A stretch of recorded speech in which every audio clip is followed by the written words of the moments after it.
Sud Radio, les vraies voix qui font bouger la France, 19h-20h, les vraies voix de l'emploi. Jérôme Laverny. Le travail, c'est la santé. Travailleuses, travailleurs. Parce que nous vivons plus longtemps, il nous faudra travailler plus longtemps et partir à la retraite plus tard. Il y a des gens qui travaillent ici. Le pouvoir d'achat, c'est d'abord le travail, c'est la rémunération, c'est le salaire qui tombe chaque mois. Nous allons faire du bon travail ensemble. Qui vous permet de payer votre loyer, vos dettes, votre alimentation. Et voilà le travail. J'arrêterai qu'il y en a qui arrivent en avance le matin. C'est inadmissible. Mais qu'est-ce qu'il y a au-dessus du droit du travail? Je vous rappelle notre devise, travailler moins pour gagner plus. On vous souhaite la bienvenue, les vraies voix de l'emploi, comme tous les jours, tous les mardis, avec Jérôme Laverny. Bonsoir, Jérôme Laverny. Bonsoir. Vous êtes beau, Jérôme Laverny. Vous avez un dîner? Oui, Vous voyez des gens ce soir? Je ne sais pas. Je ne sais pas. Je n'ai pas regardé dans mon C'est quoi agenda. Il faut que je regarde. On a perdu l'habitude. Il faut que je regarde. Il est toujours très beau, Jérôme Laverny. Ah oui. Jérôme Laverny, on est très heureux ce soir, puisque ce soir, nous avons des métiers incroyables. Oui. Et on va démarrer tout de suite au sommaire de cette émission. Nos métiers ont donc du talent. Ils sont parfois rares et méconnus. Et certains ne sont peut-être plus exercés. En tout cas, il en reste peut-être une petite poignée. Pourtant, ils participent bien véritablement au patrimoine culturel, historique et professionnel de la France. Et nous allons les rencontrer ce soir. Il y en a 4 d'entre eux. Francis Bussière sera avec nous, président de la CMA Île-de-France, qui les accompagne au fil de ses activités. Et on va démarrer avec des métiers d'art et de culture, Philippe. Oui, Christine et Anne sont respectivement doreuses et plumassières. J'adore. Elles restaurent et créent de multiples décors et accessoires. Après une reconversion, elles exercent leur activité de façon totalement indépendante depuis près de 10 ans. De très belles histoires pour de très belles activités à la clé de ce parcours de vie. On en parle dans quelques instants. Et puis des métiers d'histoire et de musique dans la maison Balleron. La restauration de piano est une histoire de famille et de passion. Une passion dont Sylvie a hérité de ses parents. Parcours exceptionnel. Sylvie est aujourd'hui maître d'art et chevalier de la Légion d'honneur et membre des grands ateliers de France. J'adorerais l'être, mais c'est pas moi. Des métiers d'étoiles et de lumière. Néoniste d'art, Alexis a été le lauréat de la Fondation Banque Populaire en 2021. Passionné de basket, il en a illuminé les paniers comme le Ballet National de Marseille et de nombreux restaurants. Et je peux vous dire que c'est vraiment de l'art ce qu'il fait. Et vous l'avez bien compris, ce sont des métiers magnifiques. C'est 100% français et on est très heureux. Et on vous souhaite la bienvenue dans les vraies voies de l'emploi. Les vraies voix Sud Radio. Et mon cher Jérôme Laverny, on voulait ces métiers aujourd'hui donner la parole à ces métiers dont on entend assez peu parler. Et pour cause, ils sont rares aujourd'hui. Oui, tout à fait. Appelons-les des métiers rares et d'art. De très beaux parcours de vie, beaucoup de travail à la clé. De la reconversion. Beaucoup de courage aussi, parce qu'il y faut beaucoup de courage, beaucoup de persévérance. Vous l'avez dit également, ils appartiennent à notre patrimoine. Alors des métiers très différents, on va les voir. Il y a une valeur symbolique aussi à cette émission, non pas tant celle d'agiter la chimère de centaines et de milliers de recrutements, c'est pas le propos là, mais plutôt de dire combien il peut y avoir de très belles aventures et que surtout la différence entre les métiers manuels d'un côté, les métiers qui ne seraient je ne sais pas quoi, intellectuels peut-être, n'a strictement aucun sens. Absolument. Parce que si ces parcours sont en même temps aussi de grandes réussites, c'est bien qu'ils y mêlent les deux activités. Il faut rompre avec cette dichotomie, ce monde binaire entre métiers manuels et métiers qui ne le seraient pas. D'ailleurs, Monsieur Bussière en est un flagrant exemple, président de la Chambre des métiers et de l'artisanat, mais il faut le rappeler, ancien maçon et toujours maçon. Donc, fabuleuse alliance. On regrette néanmoins la défection d'un artisan d'art que l'on devait recevoir, un cartomancien, Rémi André, qui accessoirement parfois se prête et verse à la météorologie à l'antenne d'une grande radio nationale. Bref, mais en tout cas, c'est vraiment une très belle fourchette, donc de très belles aventures. À bon entendeur, salut pour nos auditeurs. Alors, on parle d'expertise, forcément. Francis Bussière, on l'a dit, un président de la Chambre des métiers de l'artisanat Île-de-France. Aujourd'hui, on oublie souvent de dire à l'école que ces métiers, ceux qui sortent de l'école, que ces métiers existent et qu'ils sont formidables et qu'ils méritent en tout cas d'être pérennisés. Ils sont d'autant plus formidables que vous pouvez faire des très très belles carrière, oui, avec une passion toujours chevillée au corps. Enfin, quand je regarde effectivement nos 4 artisanes et artisans, oui. 3 artisanes et 1 artisan, eh bien, on peut s'apercevoir que ce sont des personnes engagées, volontaires, qui ne mesurent pas le temps et qui ne mesurent pas leur effort. Mais Francis Bussière, quand on regarde ce qu'ils font, est-ce que c'est plus vous êtes président de la Chambre d'artisanat, mais c'est plus des artistes ou des artisans? Alors, je dirais, c'est la Chambre de métier avez deux métiers et de l'artisanat. C'est-à-dire que vous avez le métier et l'artisanat. Ce sont deux choses qui sont évidemment complémentaires. Le métier, c'est ce que chacune et chacun font, c'est-à-dire ils ont appris un geste, ils ont appris à faire fonctionner leur tête, et Dieu sait s'il y en a besoin. Ils ont aussi appris à faire fonctionner le cœur, parce que sans passion, sincèrement... Ah bah là, on est en plein dedans. On va démarrer d'ailleurs. On va démarrer. Alors, peut-être une petite parenthèse, on a effectivement des métiers d'artistes, des métiers rares, des métiers d'art, mais il ne faudrait pas en oublier pour autant ces mêmes métiers qui correspondent aux critères que vous venez d'évoquer, c'est-à-dire le boulanger quartier, le coiffeur de quartier, le plombier de quartier, du quotidien, qui n'ont pas effectivement le rayonnement que l'on va avoir aujourd'hui, mais qui font de façon tout aussi honorable de très belles carrières. Il faut aussi couper court à peut-être un préjugé selon lequel il faudrait défendre ces métiers manuels à raison de la rémunération. On verra ce soir que ce n'est pas forcément ce qui a motivé ce très beau parcours. C'est très beau parcours. Absolument. Et on va démarrer avec Anne. Anne, merci d'être avec nous ce soir avec un métier hallucinant. Je ne connaissais pas avant de nous faire découvrir. Jérôme a eu la gentillesse. Ça s'appelle plumassière. Oui. Alors plumassière, déjà, ce qui est intéressant, c'est de comprendre d'où ça vient. Je crois que c'est une reconversion déjà. Vous vous êtes reconverti. Je vais vous laisser parler parce que c'est vraiment passionnant.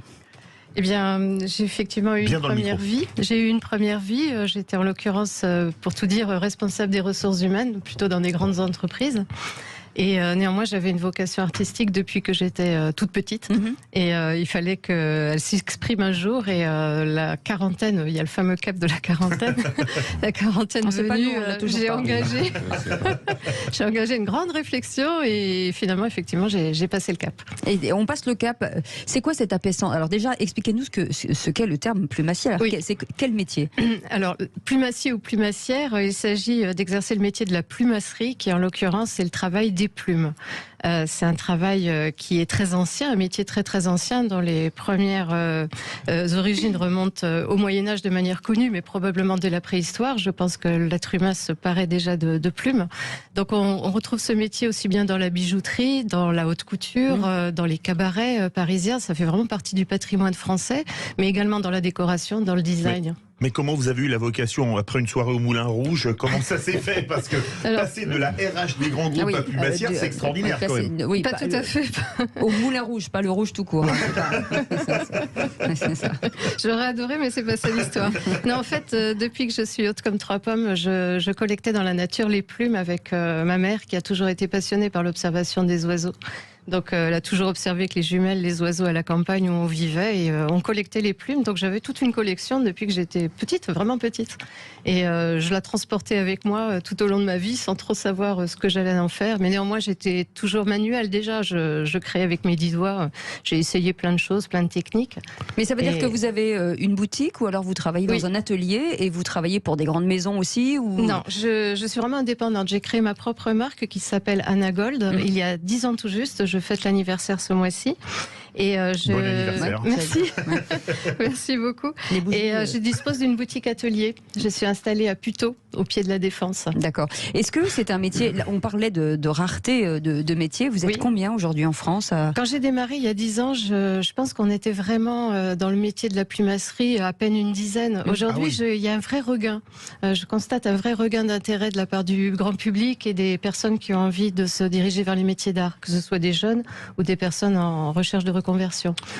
Vous avez une clientèle uniquement française, ou vous faites des productions pour des clients, des riches, je ne sais pas, saoudiens ou autre chose? J'aimerais bien, j'ai pas encore eu l'occasion de les croiser. L'appel est lancé. Essentiellement, ils nous écoutent. J'en doute pas. Non, essentiellement, je travaille effectivement pour des particuliers, ça peut être du sur-mesure également. Ponctuellement, je travaille avec des boutiques, parfois avec des boutiques de musées. J'ai eu quelques belles expériences, ou des prescripteurs, voilà. Et ben vous restez avec nous, Anne, et dans un instant, on va vous parler de Christine. Elle est doreuse. Ça va, Christine? Oui, très bien, merci. Vous restez avec nous, on fait une petite pause. On va revenir à vous dans quelques instants, et on espère forcément que ces métiers vous donneront envie peut-être de faire un CAP. On reviendra justement pour savoir quelles sont aujourd'hui les études à faire, ou quels sont les bagages pour faire ça. Et on fait une petite pause et on est ensemble jusqu'à 20h. À tout de suite. Sud Radio, les vraies voix qui font bouger la France, 19h-20h, les vraies voix de l'emploi, Jérôme Laverny. On vous souhaite la bienvenue. Si vous avez raté le début, bon, c'est pas très bien, mais c'est pas grave. Vous êtes bien heureux, en tout cas, d'être avec nous. On est avec Jérôme Laverny, avec des métiers très intéressants, des métiers plutôt très rares, des métiers d'art. On est avec Francis Bussière, qui est le président de la Chambre des métiers et d'artisanat de l'Île-de-France. Et on parlait tout à l'heure avec Anne, qui est plumassière. Donc, vous auriez pu replumer Monsieur Laverny et Monsieur Philippe David. Mais ça fait tout notre charme. Et on parlait de ce métier de dorure, et Christine était avec nous. Bonsoir, rebonsoir Christine. Vous êtes doreuse, parce que ça c'est un métier aussi, alors on imagine à peu près ce que c'est, mais ce qui est intéressant aussi c'est votre parcours, puisque vous aussi vous étiez en phase de reconversion et vous avez choisi ce nouveau métier qui n'était pas le vôtre à la base. Non, à la base effectivement, moi j'ai effectué mon programme en reconversion en dorure parce que je voulais changer d'orientation et changer d'optique par rapport à ce que j'aimais. Donc initialement j'ai travaillé dans le chocolat très longtemps, mais tout en sachant qu'à la base j'ai comme une formation en art appliqué et que je suis toujours restée dans l'art plus ou moins depuis ma première formation. Et vous avez fini par sauter le pas. Voilà, de changer. Exactement. Voilà. Ça veut dire quoi? Ça veut dire qu'on reprend des études? C'est quoi le parcours? Oui, effectivement. Donc déjà, on réfléchit sur le parcours qu'on peut faire quand on a l'opportunité de le faire. C'est-à-dire que moi j'ai vu cette formation en dorure parce que j'étais attirée par la feuille d'or, par la restauration à la base. Depuis toute petite, comme les plumes pour Anne? Non, moi c'est venu un petit peu plus tard, vers 35, 40 ans, et je me suis dit tiens, j'aime la dorure, j'aime la restauration d'objets anciens, les cadres, les miroirs. Et à partir de ce moment-là, je me suis dit, je vais essayer de faire de la restauration et de faire une formation qui correspond à ce que j'aime. Parce qu'à la base, ça c'était devenu un métier passion. Alors c'est étonnant parce que là, on est vraiment dans la mouvance justement de restaurer et de remettre sur le marché des objets, des vieux objets. Avant, c'était pas le cas. Maintenant, on jetait, mais maintenant, vous êtes vraiment dans la mouvance de la seconde main et de réhabiliter des objets anciens. Alors oui, mais principalement, je dirais tout ce qui est en bois doré. Donc c'est-à-dire principalement les cadres, les miroirs, les baromètres, le mobilier aussi. Donc voilà, en restauration du patrimoine également. C'est un métier qui est relativement vaste et on travaille d'une façon très traditionnelle à la base. Vous avez fait une formation, elle a duré combien de temps? Alors, la reconversion pour un adulte, c'est 1 année de cours, enfin, quand je dirais à peine, qui s'effectue justement, je vais les citer, à la Bonne Graine, donc à Paris, l'école le CFA d'ameublement, donc avec une spécificité en dorure. Ouais. D'accord. Alors, Jérôme Laverny. Et la formation en plumasserie, combien de temps? En ce qui me concerne, j'ai fait une formation courte de 2 semaines, mais il existe un cursus plus long. Moi, j'étais déjà autodidacte dans la plume. Il existe des cursus plus longs, notamment vers le CAP de plumasserie. Quelque chose de très important également. Qui est à Paris, c'est la seule école à Paris et c'est la dernière école, si je peux dire, d'Europe. Oui, c'est ça. C'est bien. Donc c'est précieux. Donc, quelque chose de fondamental, au-delà de votre métier, vous exercez une activité indépendante. Vous avez donc une petite entreprise et on peut déplorer parce que aujourd'hui, vous avez appris ce métier-là. Demain, il va falloir que vous l'appreniez peut-être à quelqu'un qui prenne le relais et se pose la question de la transmission de ce véritable patrimoine. On peut déplorer néanmoins parce que on sait très bien que dans ces reconversions, parfois, vous y perdez des plumes, c'est le cas de le dire, à défaut d'en gagner pour les confectionner dans tout un tas de choses. D'un point de vue financier, c'est pas simple. Et ce serait précieux que nos gouvernements se sensibilisent sur ces petites entreprises. On a parlé des reconductions d'aide à l'apprentissage. C'est très bien pour les candidats. Mais pour vous, il serait précieux de les étendre encore davantage, à raison de pouvoir vous permettre d'avoir un apprenti demain qui, quel qu'il soit, puisse assurer la continuité de votre investissement, à la fois personnel, mais à la fois collectif, car vous garantissez un patrimoine. Donc un petit appel à nos gouvernants pour que, indépendamment des catégories d'aide qu'ils flèchent en fonction d'un âge quelconque, d'une adresse postale quelconque, il le flèche également en fonction de ces petites entreprises, parce que vous êtes le patrimoine. Francis Bussière, vous êtes président donc de la Chambre des métiers et de l'artisanat. Aujourd'hui, ça représente combien de métiers, combien d'expertises quand on compte l'art et enfin, tous les métiers de l'artisanat? Je vais vous donner 2 chiffres. 300 000 entreprises artisanales en Île-de-France. En Île-de-France 300 000 entreprises artisanales. C'est énorme. Et 8 000, effectivement, entreprises sur l'art global, on va dire. Et 200 entreprises du patrimoine vivant, on en parlera peut-être tout à l'heure, ce que c'est. Voilà, vous pouvez nous en parler tout de suite, c'est intéressant, le patrimoine vivant, bien entendu. Patrimoine vivant, c'est un label qui est décerné, effectivement, notamment par un certain nombre d'institutions, qui permet de qualifier les entreprises artisanales qui ont, comme son nom l'indique, porteuse d'un patrimoine. C'est-à-dire, une fois que les personnes qui sont à la tête de ces entreprises partent vers d'autres aventures, eh bien, c'est une vraie perte, effectivement, pour l'ensemble de notre société. Vous verrez tout à l'heure d'autres personnes, dont Sylvie Foinon, qui est restauratrice. On va voir le son et la lumière tout à l'heure. Absolument. Absolument.